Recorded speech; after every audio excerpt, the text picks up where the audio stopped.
dónde residen estas 7 dimensiones interiores. Pero básicamente todas las explicaciones posibles se refieren a una relación fractal entre que las 3 exteriores son el reflejo de algo interior. ¿Cuántas dimensiones tiene lo interior? Ahí está lo discutible. Donde no está lo discutible es en las 3 exteriores. Entonces la teoría M, por eso se llama teoría, porque aún no está demostrada y todavía se mantiene como creencia. Pero es un camino lógico hacia la comprensión. En cuanto descubramos y tengamos la respuesta a tu pregunta, entonces habremos comprendido algo que hoy desconocemos.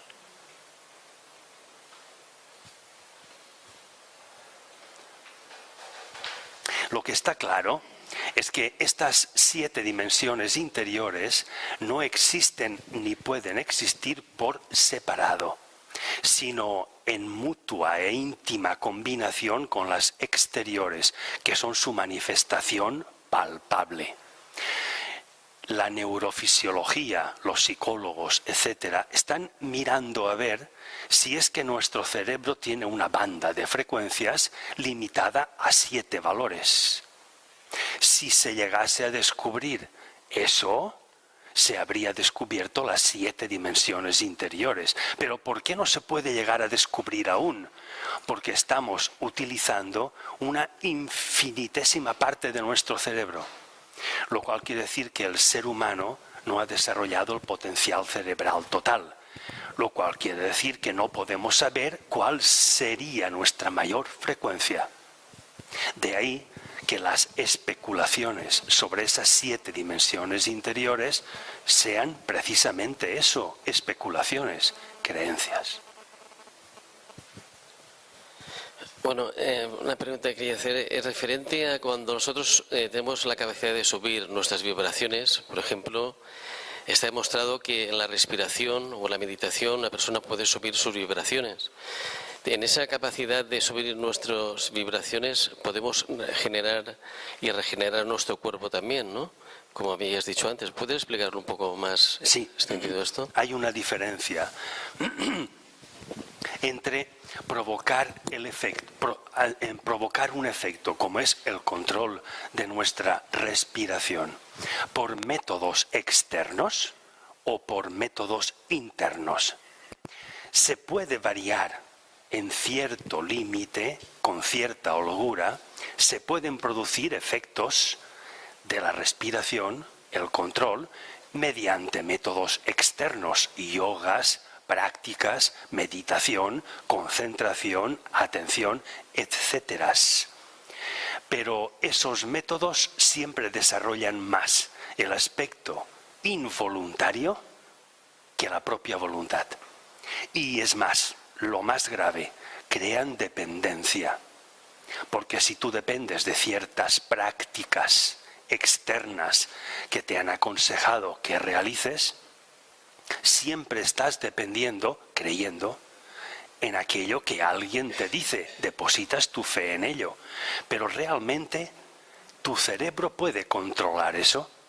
¿O necesitas esa práctica, ese dogma, para que se produzca determinado efecto? Entonces, debemos preguntarnos si el efecto lo vamos a producir nosotros o adoptamos algo externo a nosotros para que se produzca ese efecto. ¿Me entiendes el sistema? Lo que pasa es que a veces tú haces una meditación o algo y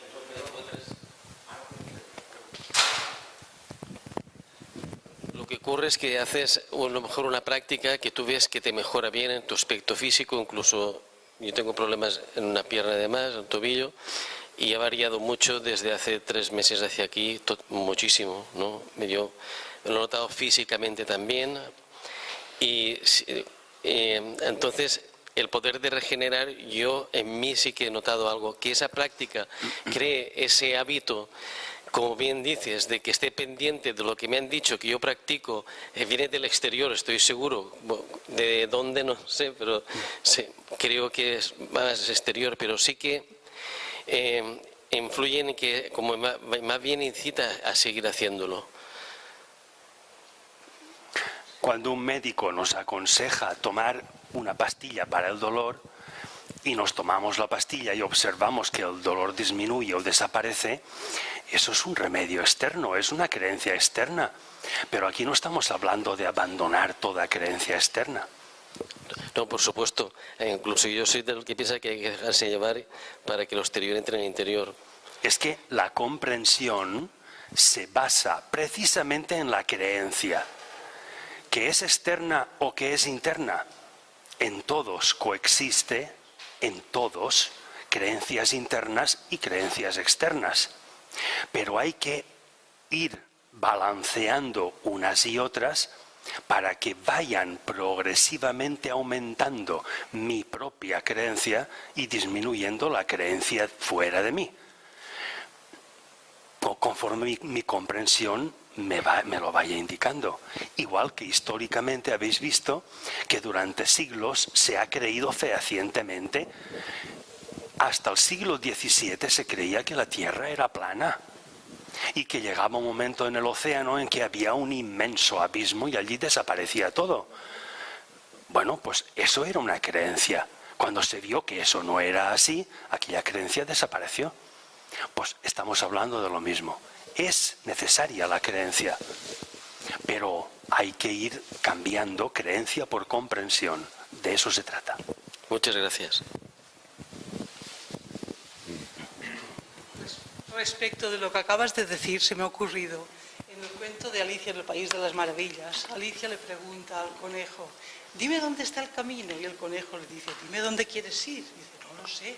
Dice, entonces no importa el camino que cojas. Entonces, respecto de la meditación, creo yo que es un medio, no es un fin. Tendremos que ver la meditación como medio para ir a algún sitio y entonces elegiremos la adecuada. Pero si la cogemos como fin, nos repetiremos y dependeremos de ella, como acaba de decir Eloy. Y después, otra pregunta respecto de lo que has dicho del imán, que cuando pasa una corriente eléctrica por un cuerpo, los polos positivos van a un lado y los negativos al otro. ¿Esto tendría algo que ver con el alineamiento? O sea, cuando nosotros incorporamos la voluntad como mayor energía dentro de nuestro cuerpo, esa electricidad que es la voluntad, ¿se puede producir físicamente y realmente el alineamiento? Justo, claro que sí. Debe de producirse porque todo esto que se habla del funcionamiento y de la interacción entre los chakras o centros energéticos de nuestro propio cuerpo tiene que ver con ese alineamiento. Y ese alineamiento puede obedecer a una práctica externa o a una práctica interna. ¿Cómo puede empezar el alineamiento? Generalmente por prácticas externas, es decir, por creencias externas. Pero vas de creencia en creencia, de práctica en práctica, hasta que a lo largo del tiempo y de los años te das cuenta de que es más efectivo una creencia, por infinitésima que sea tuya, que todas las creencias que durante tantos años has ido siguiendo. Y empiezas a cambiar creencia por comprensión. ¿Qué quiere decir eso? Que lo que te propones es posible y lo llevas a cabo y lo realizas. Propuesta, realización. Cuando una propuesta la has ejecutado, el resultado son fotones en tu cuerpo. Esos fotones son radiación gamma. ¿Qué cualidad tiene la radiación gamma? Que no se desvía ni hacia el polo positivo ni hacia el polo negativo, por potentes que estos sean. Pero, ¿cuál es la otra efectividad de la radiación gamma o fotones en nuestro cuerpo? Que hace que el potencial eléctrico de todo lo que es positivo se agrupe y así también el potencial de todo lo que es negativo. Luego en nuestro cuerpo se hace la función del imán. Se está agrupando en algún conglomerado atómico que hace como el hierro, que cuando el fotón o una corriente fotónica interactuado con este conglomerado atómico hace que sus cargas eléctricas se separen y eso crea un campo electromagnético. Ese campo electromagnético va a obligar a mi cerebro a que el próximo impulso electroquímico que genere tenga un potencial superior a ese campo electromagnético recién generado. Y si no fuera así, el tiempo, igual que ocurre con el imán de un hierro, hará que ese campo electromagnético vaya bajando su frecuencia hasta que llegue a desaparecer. Y lo que había conseguido habrá sido inútil y tengo que empezar otra vez de nuevo. Eso nos ocurre cuando nos damos cuenta, porque hemos comprendido que todas aquellas prácticas que hemos seguido no han sido lo eficaces que nos habían prometido y que una práctica, la más desdeñable que creíamos, pero generada por mí mismo, nos damos cuenta de que es la más eficiente de todas. Y cuando comprendemos eso, ¿te imaginas la cantidad de creencias que dejamos en ese momento? ¿Te imaginas el salto cuántico que damos? Hacemos como el electrón. Estábamos a una baja velocidad orbitando alrededor de un núcleo que era la creencia fuera de nosotros. Cuando nos hemos dado cuenta, hemos ordenado mentalmente a esos electrones, ahí no tenéis que estar, alejaos, porque aquí está mi energía de la voluntad, mi capacidad de hacer lo que me propongo. Esa inversión de que mi cerebro funcione en primer lugar y luego ya vendrá el deseo de realizar aquello que he planeado. Y luego mi cuerpo físico entrará en acción, pero por ese orden. Y eso es el alineamiento. De manera de que los chakras que mueven energía superior, si están alineados, van a alinear también a los chakras que mueven energía inferior. Lo cual quiere decir que el alineamiento va a ser total. Y lo mismo que ocurre en el efecto imán en el hierro, está ocurriendo en mi propio cuerpo. Ya que la diferencia es de la composición química, pero aquello es materia y yo también. Entonces, ¿los protones son todos iguales? Perdón. ¿Los fotones son todos iguales o son diferentes? ¿O cada persona tiene, no sé, su propio fotón? Bueno, fotones. Si la respuesta a que los protones son diferentes ¿Son es diferentes? sí que son diferentes y a nosotros nos constituyen. ¿En el espacio o en nosotros? En nosotros y en el espacio. La prueba la tienes, la demostración, que no es creencia sino comprensión, es que cuando el científico consigue aislar a un protón en su laboratorio, y esto es muy difícil y se ha conseguido no hace muchos años, ese protón, sin saber cómo y sin poder controlarlo, atrae a un electrón. No se sabe de dónde viene ese electrón, si del mismo sistema solar o fuera del sistema solar. El tiempo medio de que el electrón haya acudido a ese protón, y solamente ese electrón, no los electrones que hay en el laboratorio o hay aquí, es de 1,5 minutos. Ese 1,5 minutos, la velocidad de la luz supone casi 60.000 kilómetros. ¿De dónde viene ese electrón si ha recorrido 60.000 kilómetros? De nuestro sistema solar. Pero ese es el tiempo medio. Tarda más. La prueba de que ese protón solo puede combinarse con ese electrón es de que cada protón es distinto.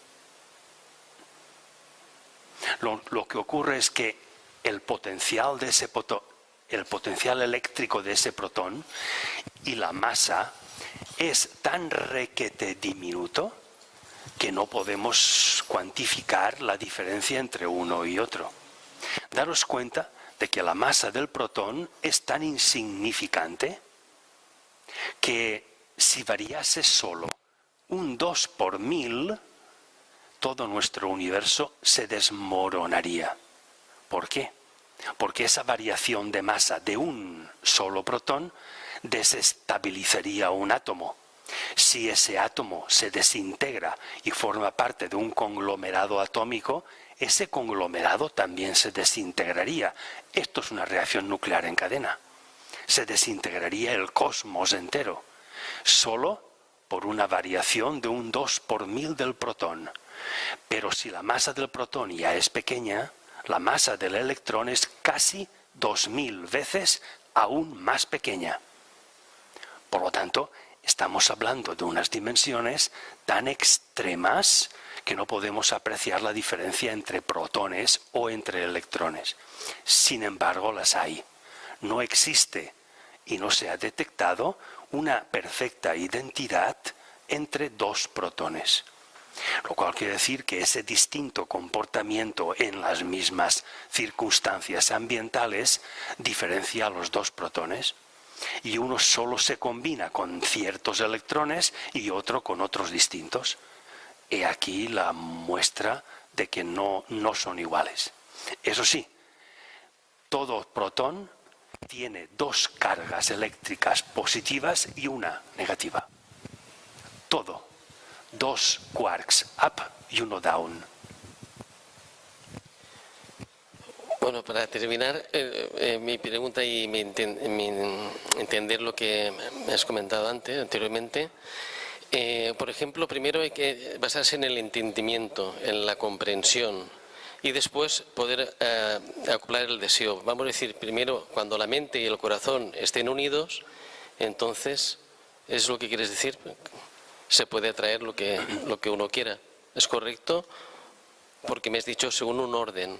Sí, pero ¿puedes explicarme eso de unir la mente y el corazón? Por ejemplo, si estamos hablando del entendimiento, por ejemplo, de la inteligencia, el entender, el de la práctica de una persona, por ejemplo, está practicando y ve que exteriormente ha adoptado una serie de hábitos que después él ha hecho algunos propios, y en el momento que él ya usa su hábito propio en su entendimiento, en algo que él, esa pequeña fracción que estábamos hablando, que él lo ha comprendido y es propio de él, en el momento que has dicho de que hay un deseo, el deseo de poder cambiar algo o de regenerarse o de cualquier circunstancia, entiendo que primero está el entendimiento, o aparte también el deseo va unido, tiene más fuerza el entendimiento con el deseo. Yo digo, el corazón es el deseo y la mente el entendimiento. Pues parece que generalmente en todos nosotros prevalezca el deseo sobre el entendimiento. Y entonces eso que llamamos corazón, corazonada, pues responde más a las connotaciones del deseo que no a las connotaciones del pensamiento. La mente es fría, la mente es objetiva. El deseo es cálido. El deseo es lo subjetivo.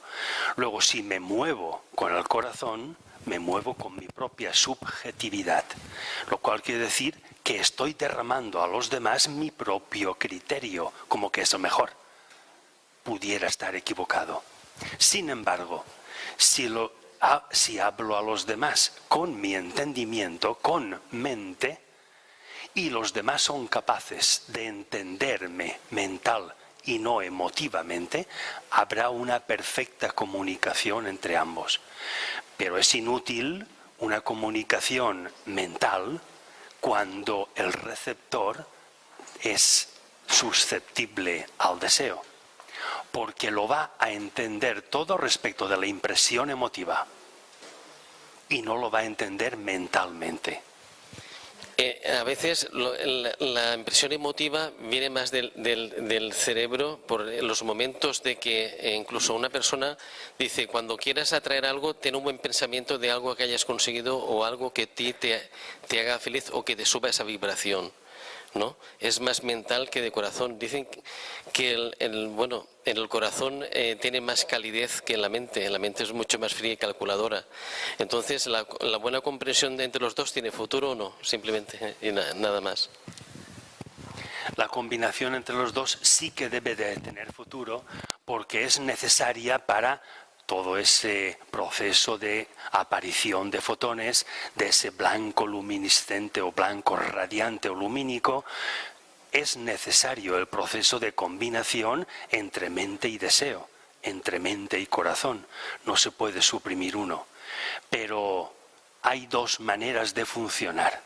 O primero funciono de acuerdo a la calidez del deseo y luego la mente la supedito, o al contrario, cada uno es libre de elegir.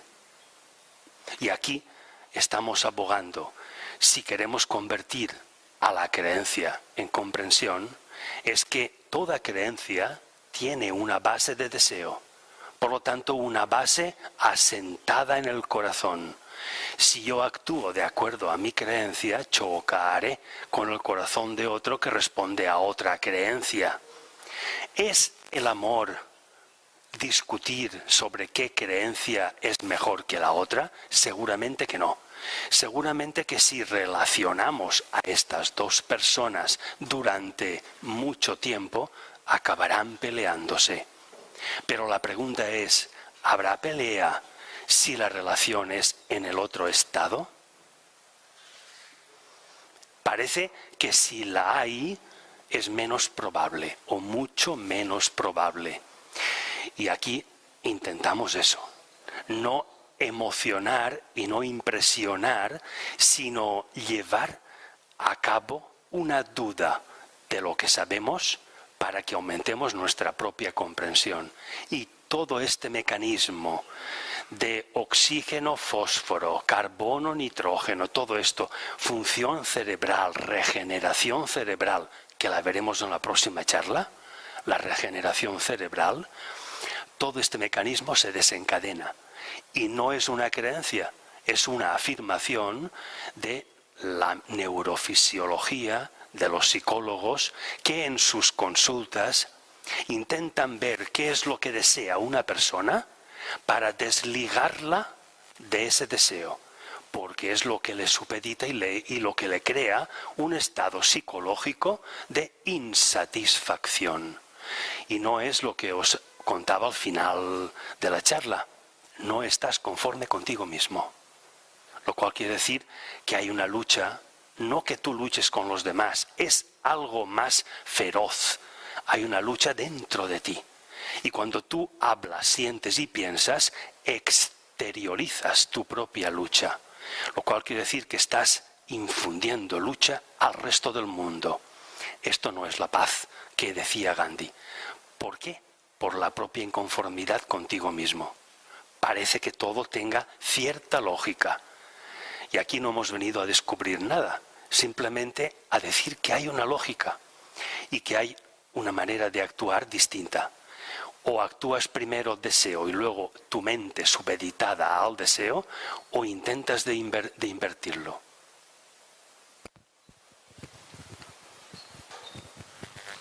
Bueno, pues creo que ya hemos agotado ya el tiempo. Usted manda. Damos gracias a Eloy Millet por la magnífica exposición que ha hecho de estos temas tan interesantes y os emplazamos para el día 21 de septiembre a la misma hora aquí. Muchas gracias a todos. Muchas gracias a todos.